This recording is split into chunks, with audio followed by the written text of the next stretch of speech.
하나님의 말씀을 함께 봅니다. 하나님의 말씀은 사사기 19장 1절부터 3절까지 말씀입니다. 사사기 19장 1절부터 3절까지의 말씀, 제가 봉독합니다. 1절입니다.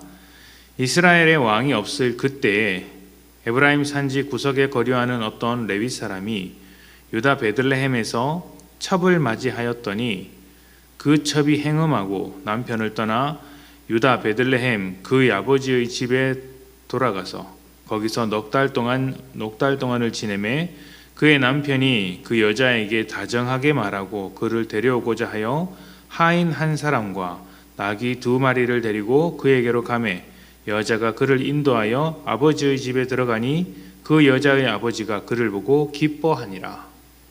아멘. 죄를 지은 사람에게 나타난 성경의 최초의 평가는 스스로 선악을 알게 되었다는 것입니다. 이 말은 좋고 나쁨을 자신이 세운 기준, 사람의 생각으로 판단하게 되었다는 것이죠.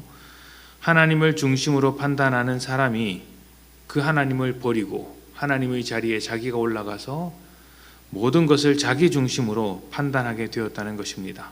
그렇게 자기 중심으로 판단하게 되었을 때 생기는 문제가 무엇일까요? 그 어떤 판단과 선택도 하나님께 미치지 못한다는 것입니다. 하나님을 무시하고 자기 임의대로 판단하는 것은 자기 욕망을 벗어나기가 어렵습니다. 불가능하죠. 사랑이나 정의와 같은 공적인 가치가 아니라 영원 불변한 하나님의 뜻도 아니고 오직 자기가 바라는 대로 판단하기 때문에 사람과 사람 사이에서는 언제나 다툼과 갈등이 일어날 수밖에 없습니다. 자기를 중심으로 판단하는 사람이 만들어내는 결과란 하나같이 똑같습니다. 가정에서 자기를 중심으로 생각하면 그 어떤 사람도 자기 마음에 들지 않습니다. 남편이나 아내가 마음에 들지 않고 자식들도 마음에 들지 않습니다. 그래서 불편해하고 갈등하게 되죠. 가정에서 일어나는 모든 다툼의 원인은 사실 그리 어려운 것이 아닙니다. 다 자기 뜻대로 판단하기 때문에 일어나는 갈등이라고 할 수 있죠. 가정에서도 이런데 밖에서는 어떻겠습니까? 더 마음에 들지 않죠. 다만 가정은 아주 개인적인 공간이기 때문에 싫은 티를 편하게 내지만 밖에서는 다양한 이해관계가 얽혀있기 때문에 티를 낼 수 없을 뿐입니다.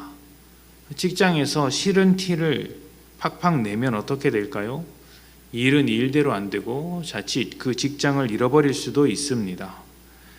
자기 기준으로 놓고 판단하는 인생에는 평안이 없습니다. 사랑도 없습니다. 오직 나를 위해서만 살아가기 때문이죠. 그리고 이런 모습이 극도로 충만했던 시대가 사사기, 바로 지금 성경에서 읽은 시대라고 말할 수 있습니다. 사사기를 대표하는 말이 하나 있는데요. 이스라엘의 왕이 없으므로 각각 자기 소견에 옳은 대로 행하였다라는 것입니다. 각각 자기 소견에 옳은 대로 행하는 것, 그것이 죄인의 선택과 판단이라고 할 수 있죠. 자기 생각, 자기 소견이 제일 중요한 것입니다. 소견이라는 것은 자기가 보는 대로 판단하는 것이죠. 왕이 있으면 왕의 소견에 따르고 왕이 없으면 자기의 소견에 따릅니다. 사사기 시대는 왕이 없는 시대라고 했으니 사람들이 자기가 보는 대로 자기 눈에 좋은 대로 판단하게 되는 것이죠. 그런데 곰곰이 생각해 보면 정말 왕이 없는가 따져볼 필요가 있습니다. 판단의 기준이 되시고 가야 할 바를 알려주시며 말씀해 주시는 분이 과연 없었을까요? 헛된 것을 참된 것으로 다시 가르쳐 주시는 분이 없었을까요? 있었습니다. 하나님이시죠. 하나님께서 이스라엘의 길을 인도해 주시는 왕이 되심에도 불구하고 이스라엘은 왕이 없다고 했고 그저 자기 소견에 옳은 대로 행했을 뿐입니다. 자기가 원하는 대로 자기 뜻대로 자기가 보기에 괜찮아 보이는 것들을 선택했던 것이죠. 우리 사회는 수많은 갈등으로 이루어져 있습니다. 어디서든지 그렇습니다. 그리고 이 갈등은 시간이 지날수록 극도로 심해지는 것 같습니다. 가정도요 그렇고요. 교회도 그렇습니다. 가만히 보면 이 갈등을 부추기는 쪽으로 계속해서 흘러가는 것 같습니다. 이 모든 갈등의 원인은 각각 자기 소견에 옳은 대로 행하기 때문입니다. 그래서 자기 소견에 어울리면 편을 먹고 어울리지 않으면 적이 되는 것이죠. 같은 편이더라도 이해관계가 또 틀어지면 얼마든지 적으로 바뀔 수 있는 것이 사람들의 모습입니다. 이런 갈등을 이겨내기 위해서 필요한 것은 자기 소견에 옳은 대로 행동하는 것이 아니라 하나님의 소견에 옳은 대로 행동하는 것입니다. 서로를 이해하는 것으로도 해결되지 않습니다. 왜냐하면 사람은 서로를 이해하기가 어렵기 때문입니다. 서로를 이해하지 못합니다.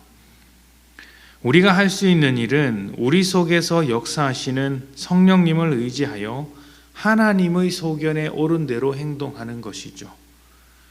나도 하나님의 소견대로 옳은 대로, 하나님의 소견에 옳은 대로 행동하고 상대방도 하나님의 소견대로 옳은 대로 행동할 때에 참된 평안과 연합이 일어나게 되는 것입니다. 우리가 이번 주도 계속해서 사사기를 묵상하고 다음 주까지 사사기의 이 후반부를 묵상하게 될 텐데 자기 소견대로 행한 이스라엘의 비극적인 삶을 계속해서 들여다보게 될 것입니다. 이스라엘의 제사장이 되며 신앙의 기둥이 되어야 할 레위인부터 자기 소견에 옳은 대로 행동을 합니다. 뿐만 아니라 이스라엘의 모든 사람들, 모든 지파가 자기 소견에 옳은 대로 행동합니다.